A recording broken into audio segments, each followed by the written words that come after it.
O ex-presidente Jair Bolsonaro concede uma entrevista exclusiva ao SBT Brasil nesta segunda-feira, dia 21, da Unidade de Terapia Intensiva, UTI, do Hospital DF-Star em Brasília ao apresentador César Filho. Ele detalha como está a recuperação da cirurgia realizada no domingo, dia 13, e também fala sobre questões políticas como o processo no Supremo Tribunal Federal, a minuta do golpe, e as eleições de 2026. Confira a entrevista na íntegra. Compartilhe e curta o vídeo. Obrigado. O SBT Brasil está de volta agora com exclusividade para uma entrevista com o ex-presidente Jair Bolsonaro, que permanece internado na UTI do Hospital DF-Star em Brasília. Presidente, muito boa noite, muito obrigado pelo seu tempo, por conceder essa entrevista ao SBT Brasil. Muito obrigado mesmo. Obrigado pela oportunidade, César. Eu estou há praticamente 10 dias baixado aqui em Brasília e, de forma discreta, a gente conseguiu acompanhar alguma coisa. A gente não pode deixar criar corpo certas narrativas, porque eu estou enfrentando um julgamento completamente político e não técnico. Então, o esclarecimento junto à opinião pública se faz muito importante nesse momento. Nós já vamos falar desse assunto, presidente, mas a primeira pergunta que eu quero fazer para o senhor é a seguinte. O senhor passou pela 6ª cirurgia desde o atentado nas eleições presidenciais de 2018. Essa última foi, inclusive, considerada a mais emblemática de todas, tanto que o senhor teve que ser socorrido às pressas no Rio Grande do Norte. Qual é o real estado de saúde que o senhor apresenta nesse momento, presidente?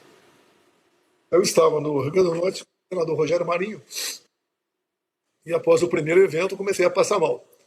Bem, rapidamente o pessoal me levou para um hospital público, lá em Rio Grande do Norte, o Hospital de Santa Cruz, e fui muito bem atendido, depois deslocado para o Hospital Rio Grande, e depois de avião UTI para Brasília. Fui muito bem aqui, foi uma cirurgia no último domingo, dia 13, né, que começou por volta de 9 da manhã, acabou 21 horas, ou seja, 12 horas de cirurgia. Foi a cirurgia mais invasiva, complexa e de risco que eu enfrentei até hoje. E essas questões eu vou ter que aprender a conviver com ela.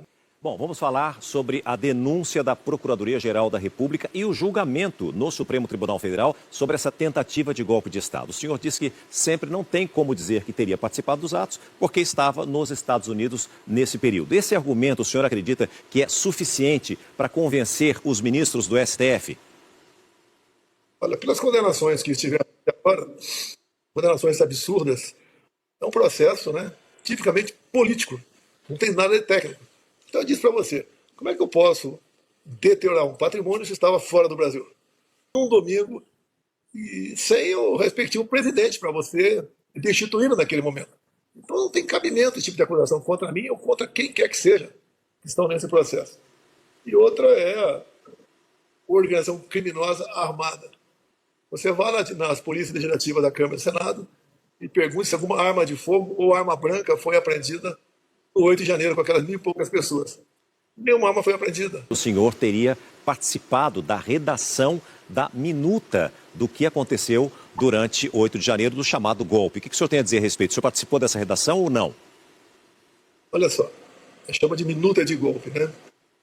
Minuta de golpe, segundo eles, está em cima de um dispositivo constitucional, estado de defesa.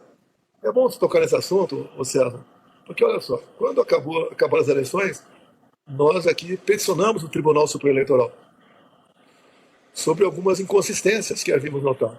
E tínhamos outras petições a fazer. Bem, no dia seguinte, o presidente do TSE, Alexandre de Moraes, mandou o arquivo e nos deu uma multa de 22 milhões de reais. Eu duvido um só advogado dizer que o seu cliente ou ele foi multado por ter peticionado um juiz, seja que instância for pelo Brasil afora.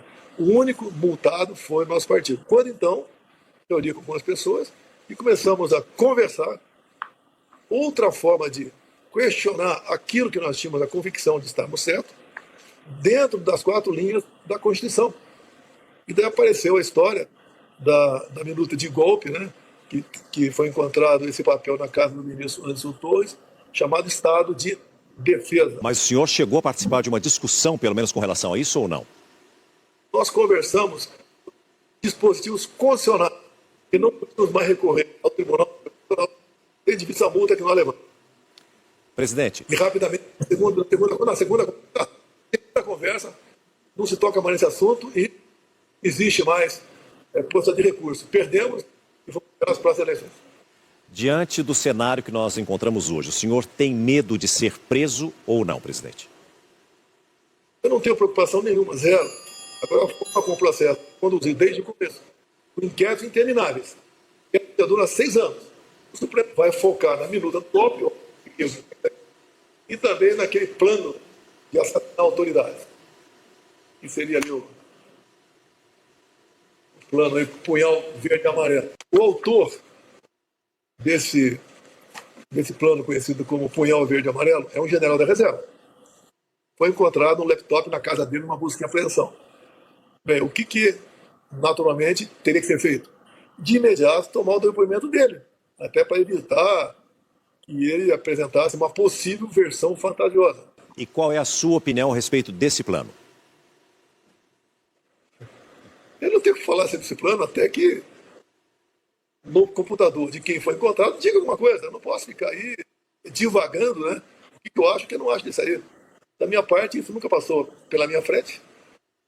Nunca tomei conhecimento disso aí. Tomei conhecimento com o vazamento da PF junto à imprensa brasileira. O senhor confia, acredita na justiça ou o senhor acha que não vai ser possível o senhor realmente ser candidato? E se o senhor não for, realmente existe um prazo limite para que isso aconteça, para que o senhor possa se declarar candidato ou apoiar um outro nome da direita? O quadro como está no momento, eu registro minha candidatura no último momento. O TSE tem pouca semana para decidir. Eu acredito que até lá estejam movimentando multidões pelo Brasil. Eu duvido. A esquerda não vai ter um nome para se apresentar como um razoável candidato. Se for o Lula, pior ainda. Não tem liderança formada pela esquerda no Brasil. Do nosso lado direita tem bons nomes por aí, não vou citar nenhum nome deles, né? Tem bons nomes, mas cada um dentro do seu partido deve cavar seu espaço. Então esses candidatos têm que começar a rodar pelo Brasil. Fazer realmente o seu trabalho para ganhar a simpatia e a confiança da população. A população não quer, a maioria da população não quer outro nome à direita que não seja Jair Messias Bolsonaro. E ponto final. Mesmo assim, o senhor continua confiando na Justiça Eleitoral do Brasil? Olha, a Justiça Eleitoral, ela muda muito rapidamente o seu perfil. Que lá são mandatos passageiros, né? Que muda muito rapidamente. Tem apenas 2 últimas perguntas para fazer. A primeira é a respeito da morte do Papa. Como é que o senhor vê o legado de Francisco à frente da Igreja Católica e o que esperar do próximo Papa? Eu lamento a morte, como lamento a morte de qualquer pessoa pelo Brasil. Qualquer pessoa, não, né? Grande parte das pessoas pelo Brasil afora aí. Mas é um momento lamentável. Quero, obviamente, que a fumaça branca apareça novamente o mais rápido possível no Vaticano.